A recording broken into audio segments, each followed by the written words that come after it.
तो गाइस, हमने जब वीडियो की शुरुआत की थी, जो लास्ट वीडियो हमने डाली है, वो वीडियो क्या थी? ITI सेकेंडर का पहला चैप्टर। और पहला चैप्टर क्या था? DC machine. तो डीसी मशीन में हमने पूरा उसका इंट्रोडक्शन और उसकी डिटेल बताई थी। डीसी मशीन कितने टाइप की होती हैं हमने बताया था। दो ही टाइप की मशीन होती हैं, एक डीसी जनरेटर और दूसरा होता है डीसी मोटर। लेकिन हमने ये भी कहा था कि दोनों मशीन बनावट में, वर्किंग में बिल्कुल सेम होती हैं, बस एप्लीकेशन अलग अलग होता है। दोनों मशीनों के पार्ट बिल्कुल सेम होते हैं, एक जैसे पार्ट होते हैं, कोई डिफरेंस नहीं होता, चाहे वो जनरेटर हो और चाहे मोटर हो।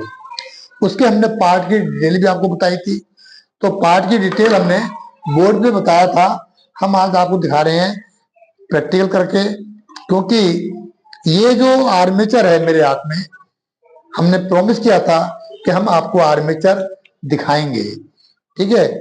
तो मगर ये जो आर्मेचर है अपनी डीसी मशीन का नहीं है, ये किसका है? ड्रिल मशीन का है। लेकिन इसकी बनावट में और डीसी मशीन के आर्मेचर की बनावट में कोई डिफरेंस नहीं है। मैं कहूं बाल बराबर भी डिफरेंस नहीं है। बस फर्क क्या है? ये साइज के हिसाब से थोड़ा छोटा है और डीसी मोटर या जनरेटर होते हैं वो थोड़ा बड़े होते हैं। ओके, अब हम आर्मेचर के बारे में बात करेंगे। हमने पढ़ भी रखा था, दोनों साइड के बॉल बेयरिंग लगे होते हैं आर्मेचर में, ताकि वो इसे एक बेस देते हैं इसे रोटेट करने के लिए, है ना, फ्रिक्शन फ्री, इसमें ज्यादा गर्म ना हो। उसके बाद हमने कहा था आर्मेचर में एक कम्यूटेटर होता है। तो अब आप देख लो आराम से, हमने बोर्ड पे बताया था, ये होता है था कम्यूटेटर, ठीक है। ये इसका कूलिंग फैन है ना, और ये इसकी आर्मेचर की शाफ्ट है, यहां से लेकर के ये अंदर तक। एक बैरिंग यहाँ लगा हुआ है और एक बैरिंग इसका यहाँ लगता है।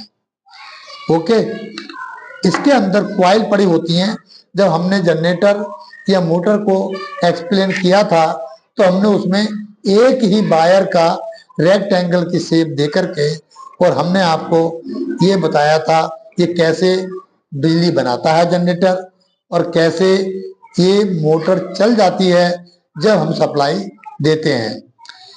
ओके, लेकिन अब यहाँ ध्यान से देखो, यहाँ पे ये कंडक्टर नहीं है, ये क्वाइल पड़ी हुई है, इसके अंदर बहुत सारी क्वाइल है और हर क्वाइल का एक एक तार ये कम्यूटेटर में, ये इसके सेगमेंट बोलते हैं इनको हम, ये इसमें तार सोल्डरिंग कर दिए जाते हैं। और ये जो बीच में लाइन सी हो रही है, इसके अंदर माइका वगैरह कोई इंसुलेटर इसके अंदर है।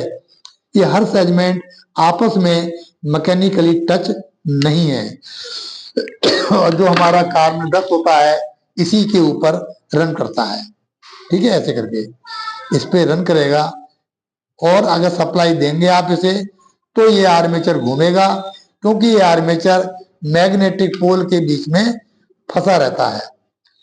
ओके, और अगर इसको हम रोटेट करेंगे तो इस कार्बन ब्रश के थ्रू हमें आउटपुट में सप्लाई मिलेगी।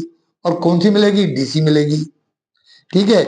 अब इस कम्यूटेटर का यूज क्या है बच्चों? इस कम्यूटेटर का जो यूज है वो एसी को डीसी बनाता है। मैं आपको बता दूं नॉलेज के लिए, दुनिया का कोई जनरेटर नहीं है जो आपको डायरेक्ट डीसी दे। ये कम्यूटेटर हम इसलिए लगाया जाता है ताकि हमें डायरेक्ट डीसी मिले। यहां से निकल के तो इसमें एसी ही आती है, मगर जो ये सेगमेंट से हमने टाँके लगा करके सोल्डरिंग करके बनाया है, तो इस तरीके से बनाया है कि कार्बन उसके आउटपुट पे हमें हमेशा डीसी ही मिलेगी।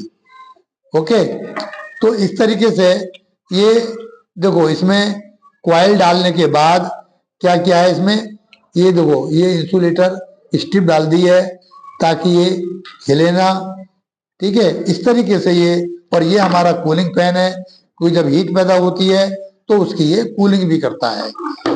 ओके, बस इतना ही मेरे का आप लोगों को समझाने का मकसद था। तो आज हमने आर्मेचर, कम्यूटेटर और दोनों तरफ के साइड कवर, ये बेयरिंग, ये चीजें हम आपने साक्षात अपनी आंखों से देख लिया है। अब मैं नेक्स्ट वीडियो बनाऊंगा कि टाइप्स ऑफ डीसी मशीन, तो types of DC motor and DC generator, तो कितने तरह की मोटर होती हैं, कितने तरह के जनरेटर होते हैं, ये हम आपको बोर्ड पे अब नेक्स्ट वीडियो में एक्सप्लेन करेंगे। तब तक बच्चों मेरी वीडियो का इंतजार करना, ठीक है, और ध्यान से देखना करो मेरी वीडियो, है ना। और कोशिश करता हूं मैं काफी अच्छे से अच्छा एक्सप्लेन करूं, फिर भी कहीं ना कहीं कोई कमी रहती होगी, ठीक है, तो उसके लिए मैं नेक्स्ट वीडियो में इम्प्रूव कर लेता हूं। अब बच्चों नेक्स्ट वीडियो तक के लिए नमस्कार।